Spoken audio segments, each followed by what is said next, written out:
نعرہ تکبیر۔ مائک پہ فاضل جلیل عالم نبیل حضرت علامہ مولانا جمیل احمد صاحب رضوی۔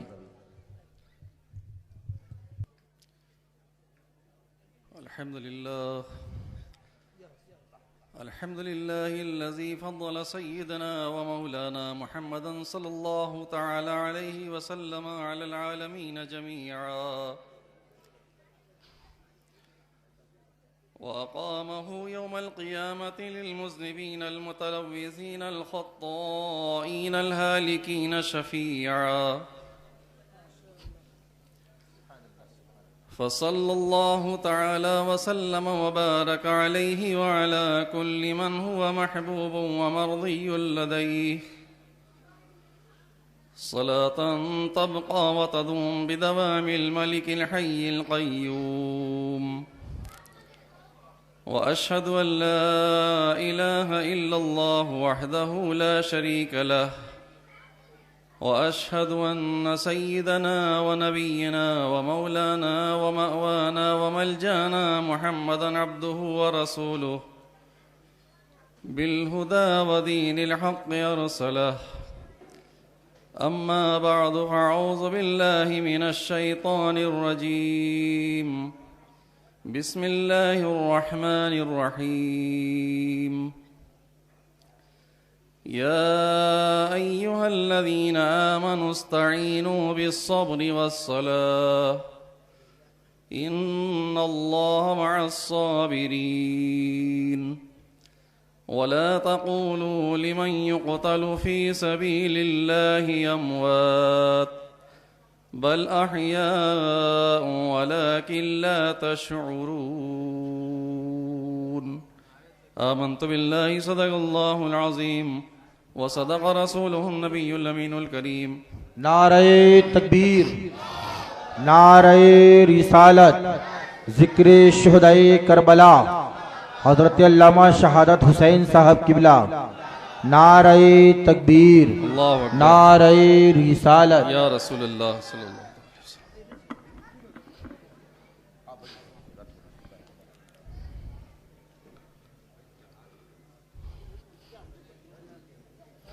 ممبر میرے نور پہ رونق افروز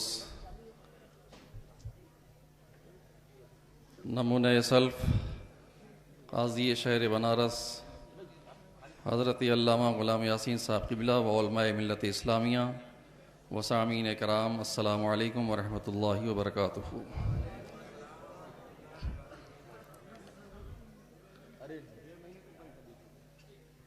اللہ تبارک و تعالی جل شانہ و عم نوالہ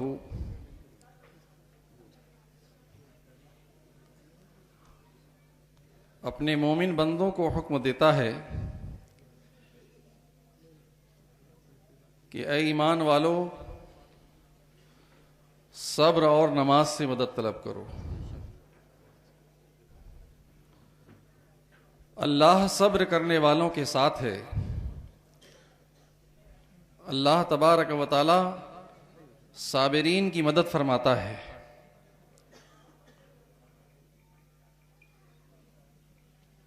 اور جو لوگ اللہ کی راہ میں شہید کر دیے جائیں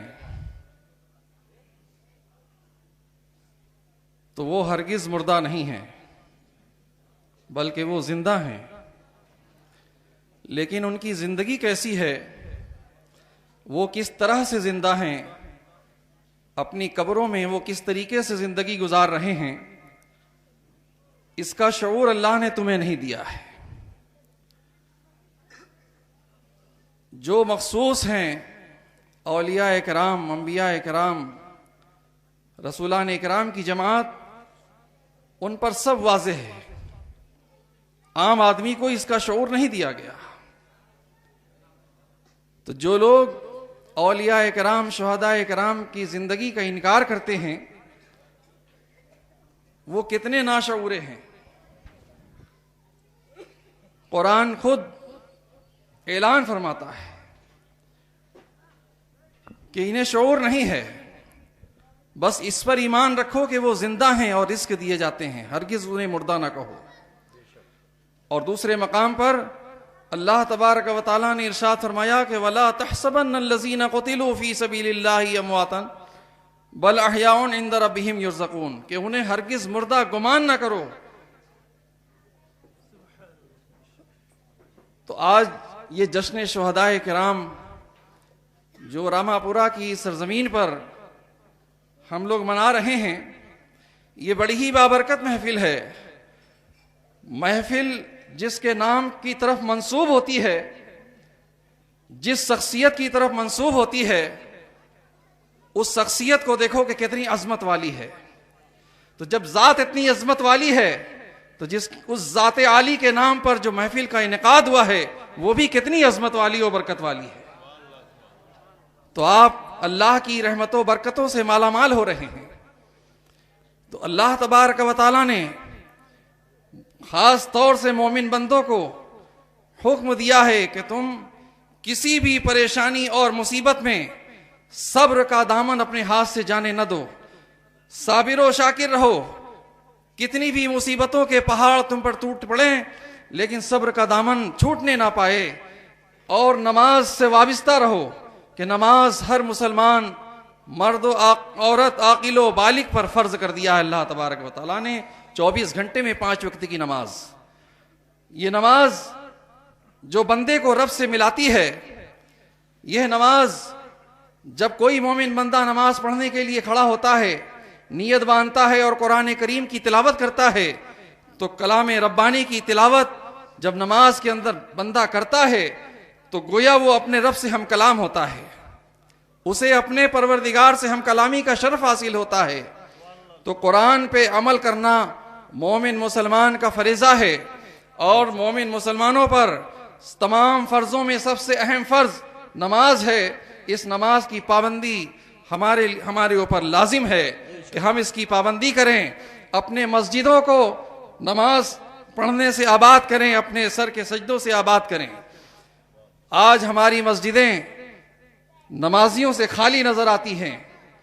ہم ہر طرح کا جشن مناتے ہیں، تقریریں کرتے ہیں، مشاعرہ منعقد کرتے ہیں، اور اس محفل میں ہم ذکر خدا اور ذکر رسول، ذکر صحابہ، ذکر اولیاء سماعت کرتے ہیں. لیکن ہمارا کردار اولیاء کرام کی سیرت طیبہ کے مطابق نہیں معلوم ہوتا، نظر نہیں آتا ہے. اس کی ہمارے اندر کمی ہے جسے ہمیں پورا کرنا لازم و ضروری ہے. اللہ تبارک و تعالیٰ نے ہر مومن مسلمان مرد و عاقل و بالغ، مرد و عورت پر نماز فرض کیا ہے.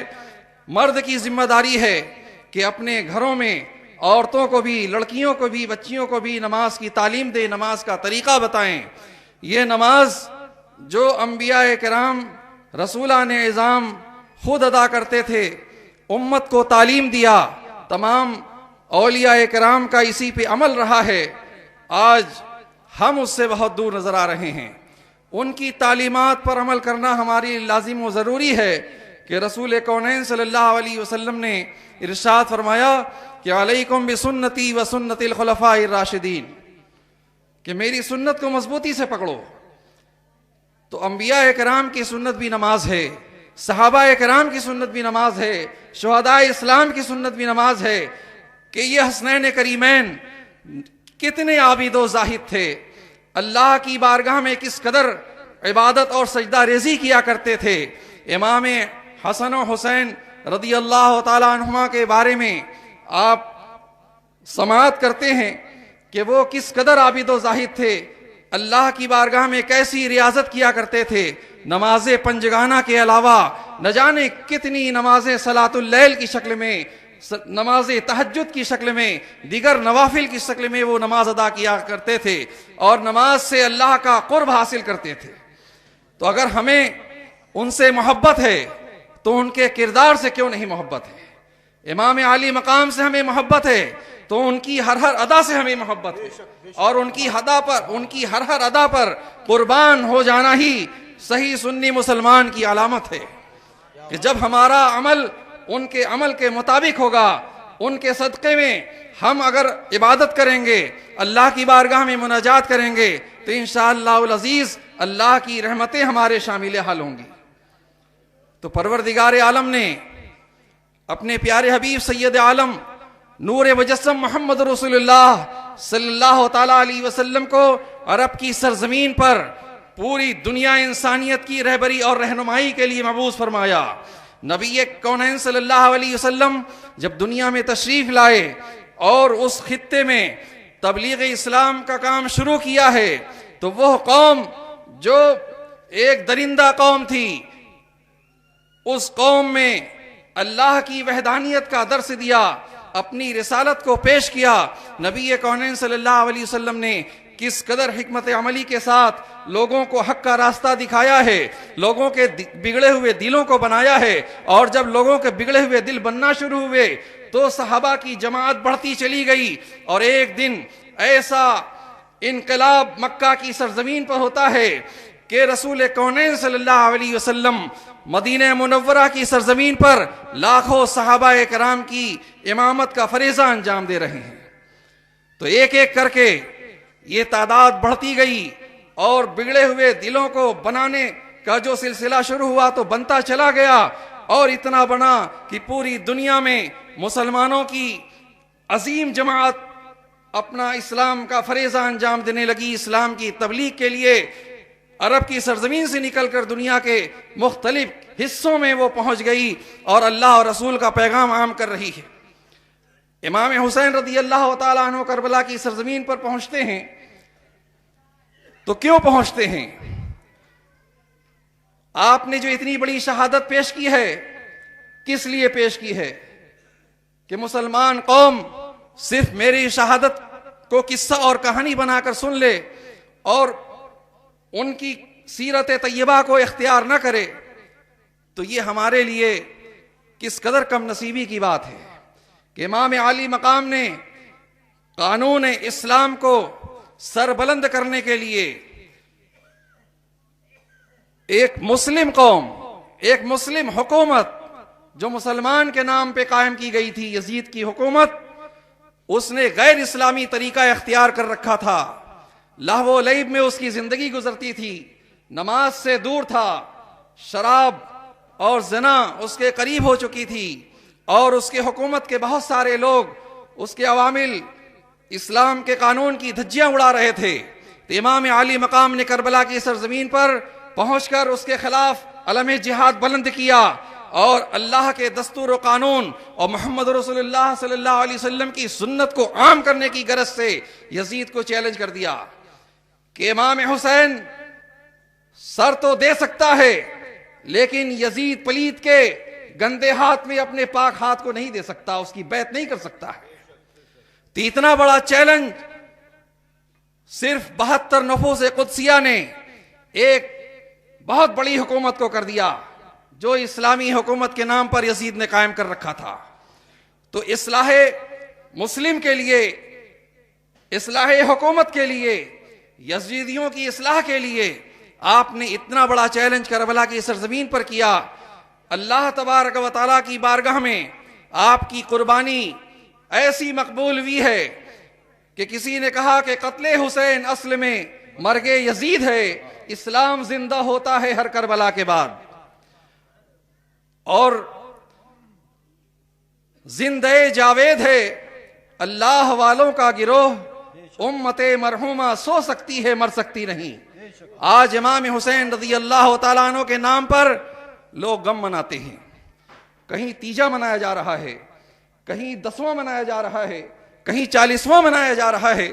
میں 40واں 10واں تیجا وہ منائے جو امام عالی مقام کو مردہ سمجھے، لیکن ہم اہل سنت و جماعت کا عقیدہ ہے کہ وہ زندہ ہیں، اور ہم زندہ جاوید کا ماتم نہیں کرتے، ہم زندہ جاوید کا ماتم نہیں کرتے، ہم تو ان کے نام پہ مرنے مٹنے والے ہیں، ان کے نام پہ ہم ایصال ثواب کرتے ہیں، ہم شیرینی پر فاتحہ دیتے ہیں، تبرک کے طور پر اپنی قوم کو غریب مسکین سب کو کھلاتے ہیں.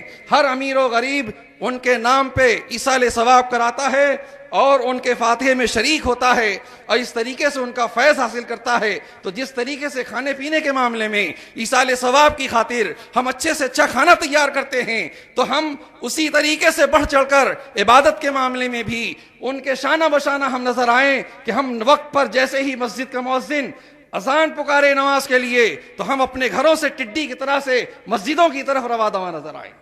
یہی اہل سنت و جماعت کی پہچان ہے اور یہی ہمارا فریضہ ہے. نماز پڑھنے کے لیے، مسجد کو آباد کرنے کے لیے آسمان سے کوئی دوسری قوم نازل نہیں ہوگی. قرآن مقدس پورا نازل ہو چکا ہے، رسول کریم صلی اللہ علیہ وسلم پر اتمام حجت ہو چکی ہے.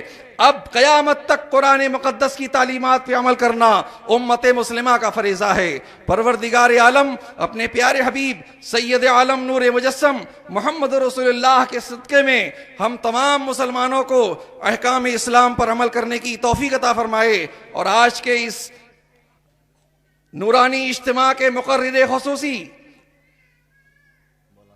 حضرت علامہ مولانا شہادت حسین صاحب قبلہ جو رونق اسٹیج ہیں، اسٹیج پہ تشریف لا چکے ہیں، ان کے خطاب نایاب کو ہم سب کو سماعت کرنا ہے. پروردگار عالم ہم سب کو اس مجمع میں بیٹھنے اور ان کے خطاب کو سننے اور جو بھی علماء کرام کی نصیحتیں ہیں ان سب پر ہم سب کو عمل کرنے کی توفیق عطا فرمائے. اسی کے ساتھ میں اپنی بات کو ختم کرتا ہوں. آمین وآخر دعوانا الحمدللہ رب العالمین وما علینا الا البلاغ. سبحان اللہ، ماشاء اللہ. حضرات، ابھی آپ کے سامنے فاضل جلیل عالم نبیل حضرت مولانا جمیل احمد صاحب رضوی بڑے اچھے انداز میں حضرت امام حسین علی جدہ علیہ السلام کی تعلیمات کو عام کر رہے تھے، جو میدان کربلا سے حضرت امام حسین نے غلامان حسینی کو دیا تھا کہ اے میرے غلاموں، تم مرتے دم تک اپنی پیشانیوں کو سجدوں سے سجاتے رہنا اور میرے نانا جان کی شریعت کی حفاظت کرتے رہنا، اس پہ عمل کرتے رہنا. اسی کی تعلیم آپ تک پہنچا رہے تھے. اللہ تبارک و تعالی کی بارگاہ میں دعا گو کہ پروردگار عالم ہم تمامی حضرات کو حضرت امام حسین کے نقش قدم پر چلنے کی توفیق عطا فرمائے. اب آئیے میں بڑی تیزی کے ساتھ آگے چلتا ہوں، اس لیے کہ آپ دیکھ رہے ہیں اپنے ماتھے کی نگاہوں سے کہ منبر نور پہ آپ کے معزز مہمان خطیب اہل سنت مقرر شعلہ بار حضرت علامہ مولانا الحاج شہادت حسین صاحب قبلہ الہ آباد کی دھرتی سے چل کر آپ کے دیار محبت میں تشریف لائیں اور اپنی آن بان شان کے ساتھ مکمل مقررانہ انداز کے ساتھ منبر نور پہ تشریف فرما ہے. بس آپ کے سامنے آنے کے لیے بے قرار ہیں، مگر اس سے پہلے ہمارے ایک معزز مہمان اور ہیں جو بہار کی دھرتی سے چل کر آپ کی بارگاہ میں آپ کے دیار محبت میں آئے ہوئے ہیں. شاہکار ترنم علی جناب اختر پرواز حبیبی کو میں دوبارہ دعوت دیتا ہوں کہ مائک پہ تشریف لائیں اور نعت پاک کے اشعار سے سامعین کے قلوب اذہان کو محظوظ فرمائیں. عشق نبی میں جھوم کر نعتیں سنائیے، ہم رند کو شراب محبت پلائیے. تجھ سے اور جنت سے کیا مطلب، وہاں بھی دور ہو دور ہو دور ہو، ہم رسول اللہ کے، جنت رسول اللہ کی. حضرات، آپ سن رہے ہیں Rizvi network international Islamic website. یہاں صرف مسلک اعلی حضرت اور حضور تاج الشریعہ کو ماننے والے علماء کرام و شعراء اسلام کی نعت پاک اور عقائد کو سنوارنے والی تقاریر اپلوڈ کی جاتی ہے. خیال رہے کہ یہاں پر کسی بھی جاندار کی تصویر اور ویڈیو اپلوڈ نہیں کی جاتی. آپ حضرات اپنے یہاں کے کانفرنس جلسے کی ریکارڈنگ یہاں اپلوڈ کروا سکتے ہیں. اپلوڈ کروانے کے لیے ان سے رابطہ کریں. الحاج شیخ سجاد حسین رضوی، واٹس ایپ نمبر 785857 441 6